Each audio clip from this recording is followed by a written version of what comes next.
Gandiv news में आपका स्वागत है। आइए नजर डालते हैं आज की प्रमुख खबर पर। यदि आपने अब तक हमारा चैनल सब्सक्राइब नहीं किया है तो तुरंत सब्सक्राइब करें और जुड़े रहिए हमारे चैनल से। संघ शताब्दी वर्ष हिंदू समाज के संगठन और पंच परिवर्तन का संदेश दे रहे देशव्यापी हिंदू सम्मेलन।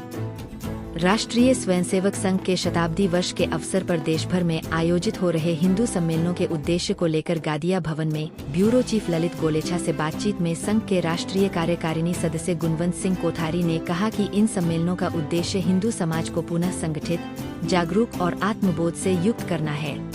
कोठारी ने बताया कि संघ का विश्वास है कि संगठित समाज ही राष्ट्र को सशक्त बनाता है।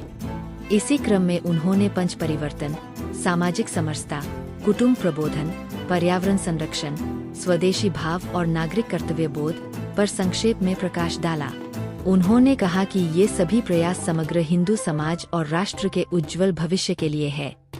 इस अवसर पर समाजसेवी राजेंद्र गादिया, संघ के पंकज कुमार दोषी, वरिष्ठ रमेश चंद्र तलेसर, रितेश गादिया और देवांग कोठारी सहित अन्य उपस्थित रहे। हम चलते हैं राष्ट्रीय स्वयंसेवक संघ के अखिल भारतीय कार्यकारिणी सदस्य गुणवंत सिंह जी कोठारी से बात करें। कोठारी साहब, संघ के 100 वर्ष पूर्व होने पर देश भर में विराट हिंदू सम्मेलन आयोजित किया है, इसका उद्देश्य क्या है? इसका उद्देश्य बहुत स्पष्ट है और सरल है कि अपना जो हिंदू समाज है वो अनादि काल से इस देश में रहता आया है। लंबे कालखंड के कारण से हिंदू समाज के अंदर कई प्रकार से यानी अनेक जातियां हैं, मत हैं, पंथ है, संप्रदाय हैं, है ना। तो इसमें ये समाज और बटा हुआ है। तो उस सब के अंदर एक वापस हम इस विराट हिंदू समाज के अभिन्न अंग पार्ट एंड पार्षद है। उस प्रकार की एक अनुभूति और वापस समाज को कराने की आज आवश्यकता है।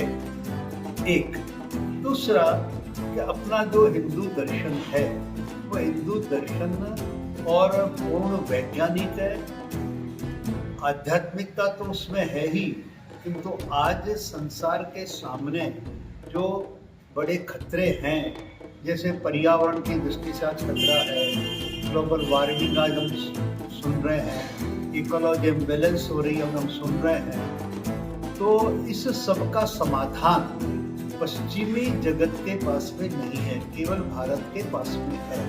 इसलिए पर्यावरण संरक्षण ये एक इस पर जोर देने का और प्रयास किया गया है।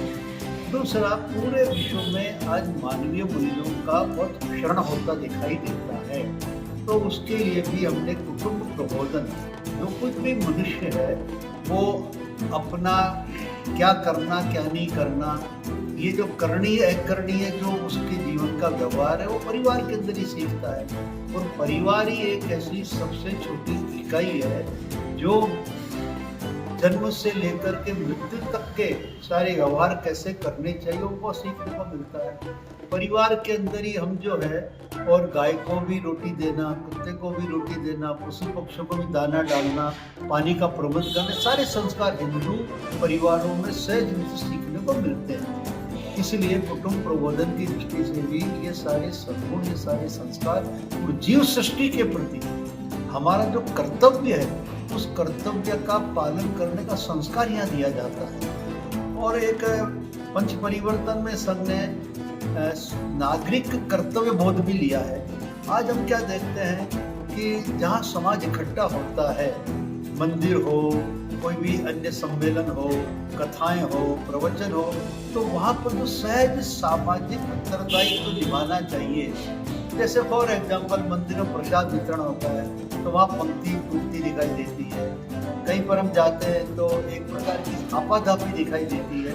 तो ये भी एक आवश्यक है कि समाज इकट्ठा हो, वहाँ के जो भी नियम है उन नियमों का पालन करें। और दूसरा, राष्ट्र इसमें हमारा जो नागरिक कर्तव्य वो जो बड़ा सहज है, भाई हमारा देश है, स्वतंत्र हुआ है, उसके अंदर लोकतंत्र है, संविधान है, उच्चतम न्यायालय है, राष्ट्र ध्वज है, राष्ट्रगान है, राष्ट्रगीत है, इनके प्रति भी हमारे मन में सम्मान का भाव रहना चाहिए।